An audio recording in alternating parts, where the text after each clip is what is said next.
வடமாகாணத்தில் யாழ்ப்பாணத்தில் செய்யப்பட போகிற ஒரு மிகப்பெரிய மிக முக்கியமான ஒரு அபிவிருத்தி நடவடிக்கை, ஒரு மிகப்பெரிய நடவடிக்கை. சொல்லப்போனால் வடமாகாணத்துக்கு ஒரு விடிவு காலம் பிறந்துடும் சொல்லி கூட சொல்லலாம். அந்தளவுக்கு ஒரு முக்கியமான நடவடிக்கை. என்னென்னு சொன்னால், இந்த வீடியோ நான் போஸ்ட் பண்ணுறதுக்கு சரியாக ஒரு 5 மாதத்துக்கு முதல் February 23 ஒரு வீடியோ இதே சேனலில் நான் போஸ்ட் பண்ணியிருந்தேன். யாழ்ப்பாணம் பலாலி சர்வதேச விமான நிலையம் எதுக்காக உண்மையிலேயே சர்வதேச விமான நிலையமாக செயல்படையலை, பேரில் மட்டும்தான் சர்வதேச விமான நிலையம்னு சொல்லப்படுதே தவிர மற்றும்படி இந்தியாவுக்கு மட்டும்தான், சென்னைக்கு மட்டும்தான் விமானம் போய்கொண்டிருக்குது. எதுக்காக உலகத்தினுடைய ஏனைய நாடுகளுக்கு கொழும்பு விமான நிலையம் மாதிரி செயல்படலைன்னு சொல்லி ஒரு வீடியோ போஸ்ட் பண்ணியிருந்தேன். அந்த வீடியோ போஸ்ட் பண்ணி சரியாக 5 மாதத்துக்கு பிறகு நேற்று இலங்கையினுடைய போக்குவரத்து துறை அமைச்சரால் ஒரு முக்கியமான விடயம் சொல்லப்பட்டிருக்குது. யாழ்ப்பாணம் பலாலி சர்வதேச விமான நிலையம் பெரிய அளவில் சர்வதேச விமான நிலையமாக அபிவிருத்தி செய்யப்பட போகுது. அதுவும் நீண்ட நாட்களுக்கு பிறகு இல்லை, அடுத்த மாதத்துக்குள்ளேயே அதுக்கான செயல்பாடுகள் முன்னெடுக்கப்பட போகுதுன்னு சொல்லி அதுக்கான முழுமையான திட்டமிடல் செயல்பாடுகளை நாங்கள் ஆரம்பிச்சிருக்கிறோம்னு சொல்லி ஒரு மிக முக்கியமான விடயத்தை இப்போ அவர் வெளிக்கொண்டு வந்திருக்கிறார். அந்த திட்டத்துக்குள்ளே என்னென்ன மாதிரியான செயல்பாடுகள் முன்னெடுக்கப்பட போகுது, நாங்கள் நினைச்சு பார்க்க முடியாத அளவுக்கு யாழ்ப்பாணம் சர்வதேச விமான நிலையம் இந்த அளவுக்கு அபிவிருத்தி செய்யப்படுமாண்டு நாங்கள் ஆச்சரியப்படுற அளவுக்கான செயல்பாடுகள்லாம் அந்த திட்டத்துக்குள்ளே இப்போ உள்ளடக்கப்பட்டிருக்கிறத எங்களால் பார்க்கக்கூடிய மாதிரி இருக்குது. ஸோ எப்படிப்பட்ட திட்டங்கள் கொண்டு வரப்பட போது, அதுக்கான என்ன செயல்பாடுகள் இப்போ முன்னெடுக்கப்பட்டு இருக்குது, அது எல்லாத்தையுமே தாண்டி இந்த அரசாங்கம் செய்யக்கூடிய அபிவிருத்திகளை தாண்டி எங்களுக்கான ஒரு கடமையும் இதுக்குள்ளே இருக்குது. முக்கியமாக எங்களோட புலம்பெயர் தமிழ் மக்கள் நீங்கள் கட்டாயமாக செய்ய வேண்டிய ஒரு சில முக்கியமான நடவடிக்கைகளும் இதில் இருக்குது. இது எல்லாத்தையுமே தான் டீட்டெயில்டாக தெளிவாக முழுமையாக விளக்கமாக இந்த வீடியோவில் பார்க்க போகிறோம். ஸோ என்ன விஷயம் பண்ணுறதை ஒவ்வொன்றா முதலிருந்தே சொல்கிறேன். அனைவருக்கும் வணக்கம், நான் உங்கள் VK கரிகாலன். அதனால தான் தெளிவாக பார்க்குறதுக்கு முதல் என்னோட சேனலுக்கு தான் யாராவது புதுசாக வந்து பார்த்துக்கணுன்னு சொன்னால் தொடர்ச்சியாக என்னுடைய எல்லா இன்ஃபர்மேட்டிவ் வீடியோஸ் அதுமாதிரி நியூஸ் அல்லது அப்டேட்ஸ் எல்லாத்தையுமே தொடர்ச்சியாக பார்க்கணும்னு சொன்னால் மறக்காமல் சப்ஸ்கிரைப் பண்ணி அந்த பெல் ஐக்கனை கிளிக் பண்ணி ஆல் ஆப்ஷன் வச்சுக்கோங்க. அப்போ நான் அப்லோட் பண்ணுற வீடியோஸ் எல்லாமே தொடர்ச்சி உங்களுக்கு கொடுங்க நோட்டிஃபிகேஷன்ஸாக வரும். அதேமாதிரி யாராவது நான் பர்சனலாக ஃபாலோ பண்ணிச்சிங்கன்னு சொன்னாலும் இன்ஸ்டாகிராமில் போய் VK கரிகாலன் சர்ச் பண்ணிங்கன்னு சொன்னால் இந்த ப்ரொஃபைல் வரும், அங்கே மறக்காம ஃபாலோ பண்ணிக்கொள்ளுங்க.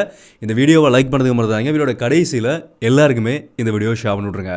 ஓகே, முதலாவது விஷயம் என்னென்னு சொன்னால், இலங்கையினுடைய 2வது சர்வதேச விமான நிலையம் தான் யாழ்ப்பாணம் பலாலி சர்வதேச விமான நிலையம். இப்போ யாழ்ப்பாணத்திலிருந்து சென்னைக்கு இந்தியாவுக்கு மட்டும்தான் விமானங்கள் போய்கொண்டிருக்குது.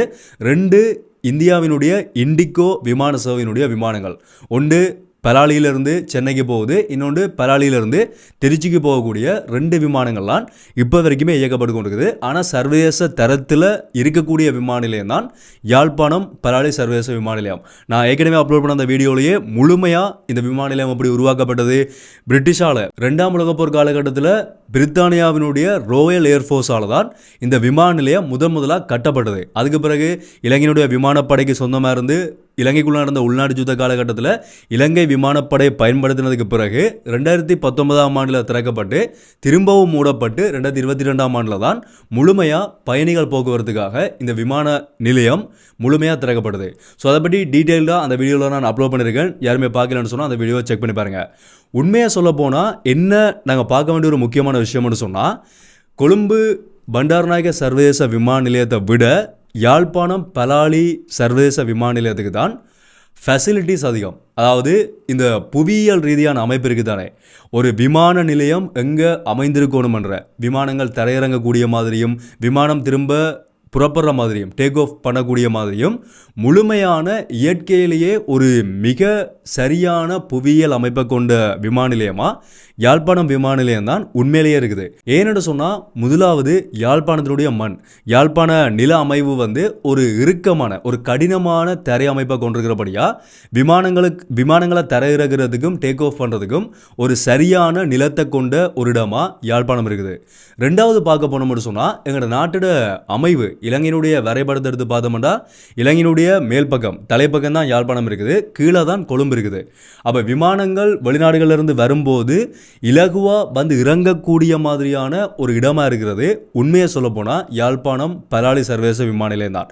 அதனால தான் பிரித்தானியாவினுடைய ரோயல் ஏர்ஃபோர்ஸை அவர்களே 2ஆம் உலகப் போர் காலகட்டத்தில் பலாலி விமான நிலையத்தை தெரிவு செஞ்சு அந்த இடத்தை தெரிவு செஞ்சு அங்கே விமான நிலையத்தை உருவாக்கி 2ஆம் உலகப் போர் காலகட்டத்தில் போர் விமானங்களை அங்கே வச்சு பயன்படுத்தி கொண்டார்கள். இந்த மாதிரி இன்னும் நிறைய முக்கியமான இந்த புவியியல் இயற்கையிலேயே புவியியல் கட்டமைப்பை கொண்டமைஞ்ச ஒரு இடமாக தான் சர்வதேச விமான நிலையத்துக்கான முழுமையான வசதிகளும் கொண்ட இடமாக தான் யாழ்ப்பாணம் சர்வதேச விமான நிலையம் இருக்குது. ஆனால் எதுக்காக கொழும்பு பண்டாரநாயக்க சர்வதேச விமான நிலையம் அவ்வளோ பெரிய விமான நிலையம் உருவாக்கப்பட்டன்னு சொன்னால் எல்லாருக்குமே தெரியும். ஒரே நாடு ஒரே தேசம்ன்ற பேரில் இருந்திருந்தால் இப்போ யாழ்ப்பாணம் தான் தலைநகராக கூட இருந்திருக்கும். ஆனால் அந்த இடம் கொழும்பு தலைநகராகணும்ன்ற ஒரு நோக்கத்தில் தான் அதை நாங்கள் கேட்க போனோம்னு சொன்னால் ஒரு ஆழமான அரசியலுக்குள்ளே போகும். ஆனால் வெளிப்படையாக எல்லாருக்குமே தெரிஞ்சபடியாக மேலோட்டமாக சொல்கிறேன், கொழும்பு தலைநகராகணும்ன்ற பேரில் தான் பண்டாரநாயக்க சர்வதேச விமான நிலையம் அங்கே பெரிய லெவலில் அபிவிருத்தி செய்யப்பட்டது. அதே மாதிரி துறைமுகமும் காங்கேசன்துறை துறைமுகத்துக்கு இருக்கக்கூடிய வசதிகள் கொழும்பு துறைமுகத்தில் எவ்வளோ வசதிகள் இருக்குதோ அதே வசதிகள் காங்கேசன்துறை துறைமுகத்திலையும் இருக்குது. கொழும்பு துறைமுகத்துக்கும் கொழும்பு விமான சேவைக்கும் இருக்கக்கூடிய செலவுகளை விட யாழ்ப்பாணம் விமான நிலையத்துக்கும் யாழ்ப்பாணம் துறைமுகத்துக்கும் இருக்கக்கூடிய செலவுகள்ன்றது குறைவென்று சொல்லப்படுது. போக்குவரத்து செலவுகள் அதே மாதிரி ஏனைய சகல விடயங்களுமே அபிவிருத்தி செய்யப்படுமா இருந்தால் செலவுகள் குறைவோட சரியான ரீதியில் வணிகத்தை மேற்கொள்ள கூடிய மாதிரியான ஒரு இடம் தான் யாழ்ப்பாணத்தில் இருக்கக்கூடிய இந்த அமைவுகள். ஓகே, இப்படிப்பட்ட இந்த யாழ்ப்பாணம் சர்வதேச விமான நிலையம் ஏற்கனவே திறக்கப்படும் போதே நிறைய இழுபறி நிலைமைகளுக்கு பிறகுதான் அரசியல் ரீதியான அழுத்தங்கள், ஏனைய வணிக ரீதியான அழுத்தங்கள், கொழும்பினுடைய வணிகம் பாதிக்கப்படும் என்று சொல்லி நடந்த நிறைய அழுத்தங்கள், இது எல்லாத்தையுமே தாண்டி தான் யாழ்ப்பாணம் சர்வதேச விமான நிலையம் திறக்கப்பட்டது.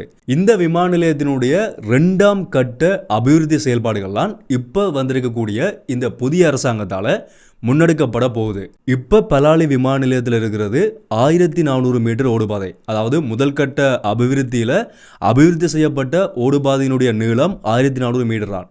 ஆனால் 2000 மீட்டர் வரைக்கும் A320 போன்ற பெரிய விமானங்களை கொண்டு வந்து தரையிறக்கி திரும்ப டேக் ஆஃப் பண்ணக்கூடிய மாதிரியான நீண்ட ஓடுபாதைகளை முழுமையாக கொண்ட ஒரு இடமாக தான் பலாலி விமான நிலையம் ஏற்கனவே இருக்குது. அது அபிவிருத்தி செய்யப்படலையே தவிர அந்தளவு நீளமான ஓடுபாதைகள் அங்கே ஏற்கனவே பிரிட்டிஷ் ஏர்ஃபோர்ஸால் வந்து உருவாக்கப்பட்டது தான்.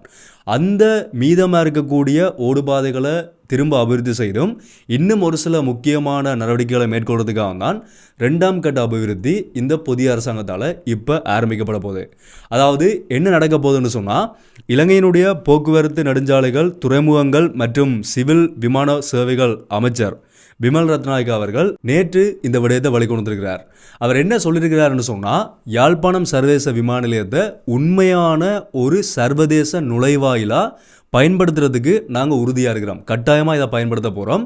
ஆனால் அதுக்கு முதல் அந்த விமான நிலையத்தில் இருக்கக்கூடிய வணிக ரீதியான திட்டங்கள், எப்படிப்பட்ட வாய்ப்புகள் அங்கே இருக்குது, அந்த இடங்களினுடைய நான் ஏற்கனவே சொன்னதானே அந்த அமைப்புகள், அதே மாதிரி சாத்தியக்கூறுகள், எப்படிப்பட்ட சாத்தியக்கூறுகள் இருக்குன்றதை முழுமையாக ஆராய்ஞ்சு சரியான ஒரு திட்டமிடலோடு தான் இந்த அபிவிருத்தியை நாங்கள் மேற்கொள்ள போகிறோம். அதுவும் நீண்ட காலத்துக்கு பிறகெல்லாம் இல்லை, அடுத்த மாதத்துக்குள்ளேயே முதல் கட்டமாக பயணிகள் முனையம் டெர்மினலை அபிவிருத்தி செய்கிறதுக்கான டெண்டர் கோல் பண்ண போகிறதா ஒரு விஷயத்தை சொல்லியிருக்கிறார்.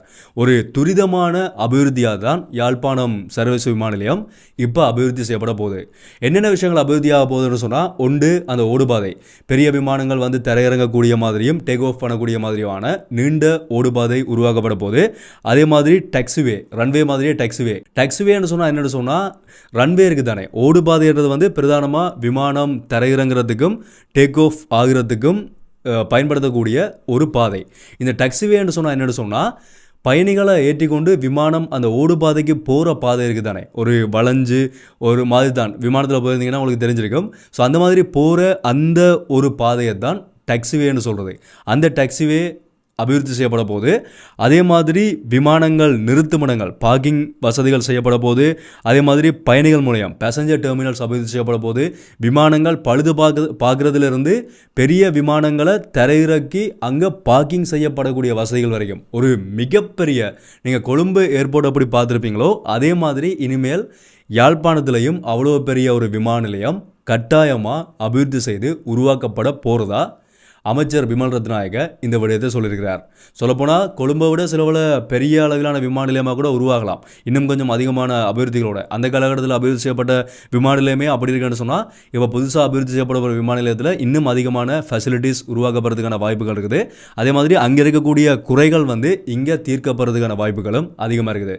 இந்த ஆழமான அரசியல் அழுத்தங்கள் கொடுக்கப்படாமல் இருந்தால் இந்த புதிய அரசாங்கம் இந்த செயல்பாடை முன்னெடுப்பார்கள்ன்றதை எங்களால் பார்க்கக்கூடிய மாதிரி இருக்குது.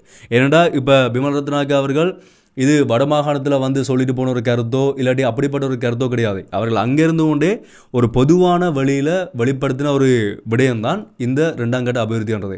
அதனால் அவர்களுடைய திட்டமிடலுக்குள்ளே இருக்கக்கூடிய ஒரு செயல்பாடாக தான் இதை எங்களால் பார்க்கக்கூடிய மாதிரி இருக்குது. ஓகே, இதுக்குள்ளே நாங்கள் என்ன செய்வோம்னு சொன்னால், முக்கியமாக எங்களோட புலம்பெயர் தமிழ் மக்கள் என்ன செய்வோம்னு சொன்னால், பலாலி விமான நிலையத்தை அதிகமாக பயன்படுத்தணும். நான் ஏற்கனவே அப்லோட் பண்ண அந்த வீடியோலையும் சொல்லியிருந்தேன், ஒரு பயங்கர அதிர்ச்சியான ஒரு விஷயம் என்னென்னு சொன்னால், நாங்கள் ஒரு அதிர்ச்சின்னு சொன்னால் நல்ல ஒரு விஷயந்தான். அது எப்படின்னு சொன்னால், வெளிநாடுகளிலிருந்து இப்போ கனடாவிலேருந்தோ யூகேல அமெரிக்காவில் ஆஸ்திரேலியாவிலேருந்து வரக்கூடிய எங்களோட புலம்பெயர் தமிழ் மக்கள் நீங்கள் என்ன செய்கிறீங்கன்னு சொன்னால், நேராக கொழும்பு விமான நிலையத்துக்கு வந்துட்டு இல்லாட்டி இந்தியாவுக்கு சென்னைக்கு வந்துட்டு உங்களோட லக்கேஜஸை மட்டும் யாழ்ப்பாணத்துக்கு அனுப்பி போட்டு திரும்ப சென்னையிலேருந்து தான் பலாலி விமான நிலையத்துக்கு வந்து தான் திரும்ப யாழ்ப்பாணத்துக்கு வரார்கள்.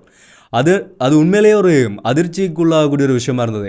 எனக்கு தெரிஞ்ச எங்களோட சொந்தக்காரர் எங்களோட நண்பர்கள் கூட நிறைய பேர் எனக்கு தெரிஞ்ச வந்து நிறைய பேர் நீங்கள் இதை சொல்லியிருந்தீங்க, நாங்கள் இப்படி தான் வாரோம்னு சொல்லி. அதே மாதிரி இந்த வீடியோக்களே நீங்கள் கமெண்ட் பண்ணியிருந்தீங்க, கரிகாலன் நீங்கள் சொன்னதுக்கு பிறகு தான் நாங்கள் அந்த மாதிரி வரப்போகிறோம்னு சொல்லி கூட சொல்லியிருந்தீங்க.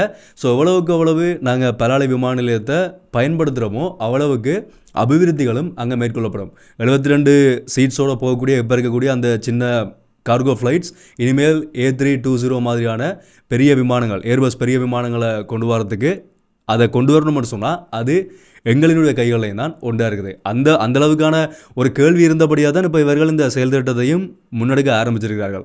2வது வணிக ரீதியான திட்டங்கள். இந்த விமான நிலையம் இங்கே உருவாக்கப்படுமா இருந்தால் பெரிய அளவிலான வேலை வாய்ப்புகள் எங்களோட பக்கத்தில் கிடைக்கும். அதே மாதிரி வணிக ரீதியான நிறைய வாய்ப்புகள் எங்களோட வடமாகாணத்துக்கு உருவாகும். ஒரு மிகப்பெரிய ஒரு பெரிய ஒரு அபிவிருத்தியாக தான் இது. தனியாக விமான நிலையத்திலேருந்து மட்டும் இல்லாமல் சுற்றுலாத்துறையிலேருந்து சகல முழுமையான துறைகளையுமே, ஒரு இடத்துல விமான நிலையம் உருவாக்கப்பட்டால் எவ்வளவு அந்த இடத்துல பிஸ்னஸ் உருவாகும்ன்றது எல்லாருக்குமே தெரிஞ்சிருக்கும். ஹோட்டல்ஸ்லேருந்து ரெசார்ட்ஸ் இந்த மாதிரி நிறைய விஷயங்கள் இருக்குது.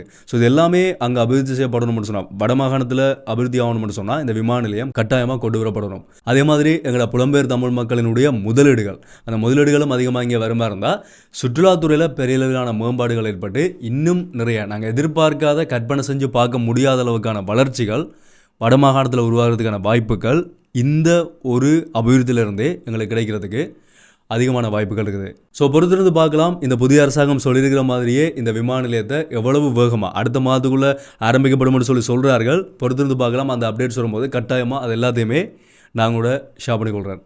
ஸோ இந்த விஷயத்தை நான் கூட ஷேர் பண்ணிக்கணும்னு வச்சிருந்தேன். இதை பற்றின உங்களுடைய கருத்துக்களை நீங்கள் தாராளமாக கீழே கமெண்ட்டில் சொல்லலாம்.